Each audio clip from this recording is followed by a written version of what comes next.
안녕하십니까. 오늘은 입학금을 어디서 많이 잘 받은 사람들이 있어요. 그래서 제목을 어떻게 붙였냐면 성공하는 사람들의 7가지 혜택이 어디서 오는가에 대해서 자세히 알아보도록 하겠습니다. 그래서 지금 아주 동부 지역이 유수한 소위 말하는 아이비리그를 많이들 보냈고요.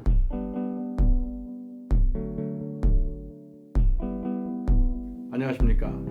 여러분이 자녀가 있으신 분은 필히 구독을 눌러주시고, 그 다음에 자녀가 없더라 할지라도 여기에 알아보고 싶은 분야가 있습니다. 여기에 댓글을 달아주시면 반드시 저희들이 기획되는 대로 다시 이 이슈를 다루도록 하겠습니다. 감사합니다. 오늘은 학생이 학교를 들어가는데 어느 학생은 돈을 많이 내고 들어가고 있고 어느 학생은 돈을 적게 내고 들어가는 경우가 있어요. 그러면 이렇게 입학금에 성공적으로 돈을 적게 내고 들어가는 사람들의 7가지 혜택이 어디서 오는 거에 대해서 오늘 설명하도록 하겠습니다.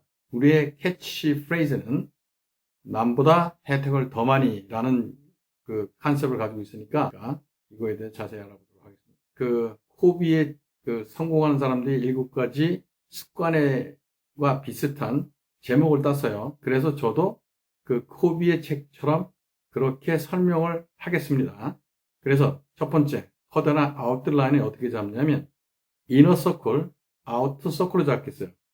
이너 서클은 우리가 할 수 있는 것, 그러니까 우리 자신이 개선하거나 아니면 더 노력하면 할 수 있는 이너 서클 3.5 조건을 얘기를 하고, 그 다음 바깥에서 할 수 있는 것, 그거를 아우터 서클, 그래서 3.5로 해서 토탈 7가지를 하겠어요. 예를 들어 우리가 공부를 열심히 하면 좋은 학교를 갈 수 있겠죠. 이건 내가 할 수 있는 일이지만, 두 번째, 아프리카에 비가 온다고 해서 내가 지금 걱정해서 아프리카에 비가 오는 것이 끊기질 않죠.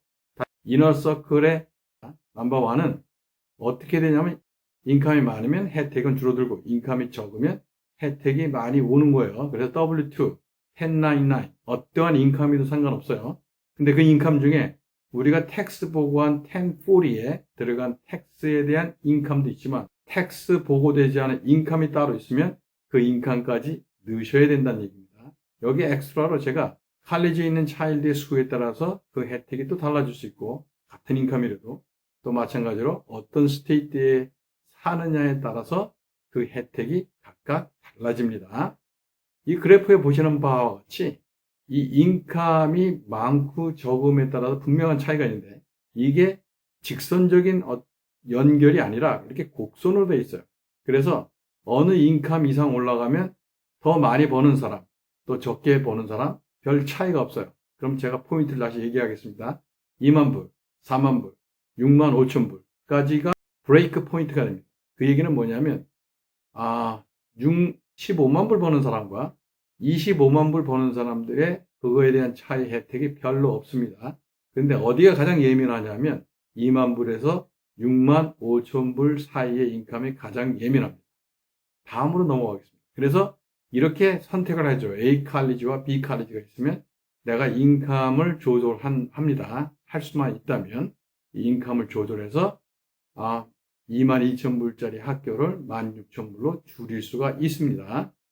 두 번째는 에셋인데요. 이게 굉장히 중요한 겁니다. 이 에셋을 조절함에 따라서 이 우리의 혜택이 달라집니다. 개인이 소장한 거, 지금 부모가 소장한 것도 있지만 학생이 소장한 그러니까 에셋도 여기 포함됩니다. 그래서 혹시나 CD, 그 다음에 그 세이빙에 가지고 있는 밸런스라든가 아니면 체킹 어카운트의 밸런스라든가 또 부모나 학생이 가지고 있는 인베스트먼트한 어떤 가치가 있는 것, 그런 것은 여기에 포함이 됩니다. 그러니까 스탁도 포함되고 세컨 하우스도 포함되고 그 다음에 베이케이션 하우스도 포함이 되고 돈을 가지고 있다가 잠깐 누구한테 대여했다가 받는 경우가 있어요. 그런 경우에는 적어도 하이 랭킹 들어가는 학교에 갈 때는 그거를 제가 추천하지 않습니다. 529 플랜이 있는데 이 플랜은 어떤 플랜이 되냐면 그 애가 학교를 들어가기 위해서 계속 저축금을 붓듯이 계속 부어 나가는 게 있어요. 그걸 529 플랜이라고 합니다. 이거가 있어도 장학금 혜택이 감소됩니다. 그다음 오버데리라고 해서 이 주위시 할머니들이 많이 하는데 손자들 지금 돌이나 뭐 이런 생일 때 와가지고 럼썸으로 주고 하는 게 있어요. 이런 것도 마찬가지로 장학금, 그러니까 학자금 혜택을 감소시킵니다. 그래서 보시다시피 에셋이 $4 밀리언 달러일 때가 가장 예민한데 그 얘기는 무슨 얘기냐면 $4 밀리언 달러일 때까지 변화가 있어요. 그런데 50만 불 가지고 있는 사람과 에셋 자산으로 그 다음 1 밀리언 달러 100만 불 가지고 있는 사람의 자산하고 거의 비슷해요. 똑같은 게 아니라 거의 비슷합니다. 이런 차이가 있습니다. 그러나 $4 밀리언 이하의 돈을 가지고 있으면 예민하게 자녀가 받는 학자금, 즉 장학금 혜택에 영향을 미칩니다. 그래서 보통의 경우에 이게 지금 아이디얼한 경우인데 그 CD나 세이빙을 가지고 있으면 스탁이라든가 이렇게 유동성 자산을 가지고 있으면 뭐로 바꾸시냐면 Retirement Plan이나 인슈런스나 Roth IRA나 401k로 바꾸면 이거는 학자금과 장학금에 주는 영향을 미치지 않는 자산으로 취급합니다. 그랬을 경우에 그 학생은 여기에 상관없이 혜택을 받을 수 있는 걸 다 받게 되는 거죠. 그래서 보통 제가 쓰는 예문 중에 하나가 그 노스 이스트인데 거기에 들어가는 7만 불의 학교를 7만 불 들어가는 학교를 이 학생은 이런 에셋을 시프트 시킨 거죠. 시프트 시켜서 한 사람 케이스 1인 경우에는 거의 $4 밀리언 달러를 CD 자기 돈을 풀어서 돈을 학생을 공부를 시켜서 졸업을 시킨 거고 한 경우 지금 케이스 3 같은 경우에는 거의 자기 돈을 사용하지 않고 학생을 공부를 시킨 겁니다.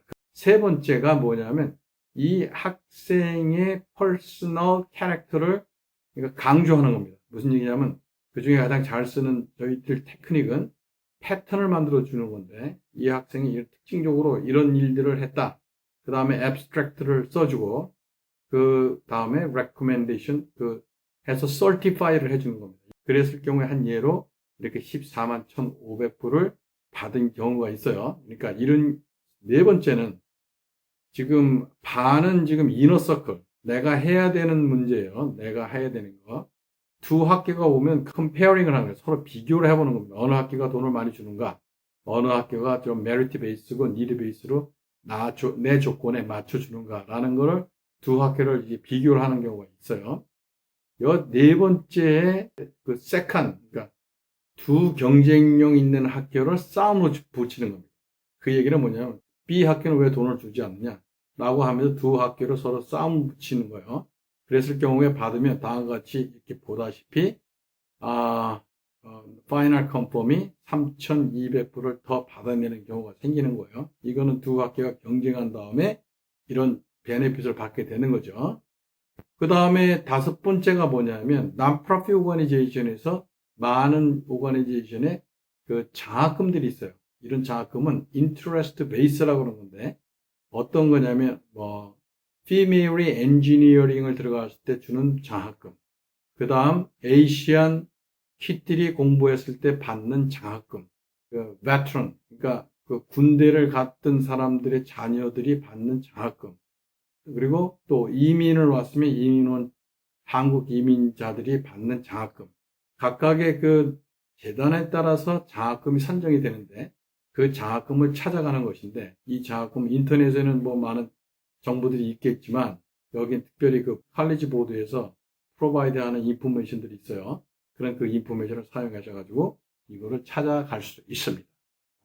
그다음 여섯 번째는 어워드 레터로 어널리시스를 잘 하는 거예요. 그래서 베스트 칼리지를 찾는데 이게 지금 나한테 메리트 베이스를 주는 거냐, 니드 베이스를 주는 거냐, 그걸 확실하게 알아야 돼요. 그래서 메리트 베이스를 보면 다음 그 슬라이드에서 보는 것 같이 그 아카데믹, 그러니까 그 공부를 잘해서 받는 거, 그다음 athletic, 운동을 잘해서 받는 거. 또 다른 탤런트가 또 있겠죠? 그런 탤런트로 받는 메리트 베이스가 있어요. 얘기하면 뭐 레슬링을 잘해서 받을 수도 있는 거고 뭐 다른 여러 가지 있겠죠? 그다음 리드 베이스라는 건 뭐냐면 아까 방금 전에 얘기했듯이 패밀리의 인컴이 어떤가, 에셋을 얼마나 가지고 있냐에 따라서 그 학생들한테 장학금이 오는 학교를 찾아가는 겁니다. 그래서 이렇게 찾아갔을 때 J 유니버시티와 C 유니버시티가 있으면 J 유니버시티는 내가 맞춰달라는 그 니즈의 41%밖에 맞춰주지 않고 C 유니버시티는 100%를 맞춰주고 있어요. 그러면 오른쪽에 보듯이 한 학교는 33,000불을 내야지 가는 학교고 한 학교는 17,000불을 내면 갈 수 있는 학교니까 두 학교가 동일하게 좋은 아이비리그라고 생각한다면 17,000불을 내고 가는 학교가 좋겠죠. 그래서 결정을 하는 겁니다. 자, 마지막이 될 것 같은데 이 마지막은 약간 좀 하이라이트가 돼요. 이 얘기는 뭐냐면 지금 보시는 이런 그림에 블루, 옐로우, 레드가 있는데 이 각각의 이 마르모 골들은 커먼 애플리케이션을 우리가 FAFSA를 하면서 74%가 교육 중에서 발표한 에러예요. 이 에러를 찾아서 교정하는 것. 그 다음 펀딩 캠페인이라고 해서 우리 프라이빗 펀딩 FAFSA 해주는 그런 회사들이 있죠. 그런 회사들이 일으키는 에러가 5%예요. 그 다음 어드미션 디파트먼트에서 일으키는 에러가 또 8%입니다.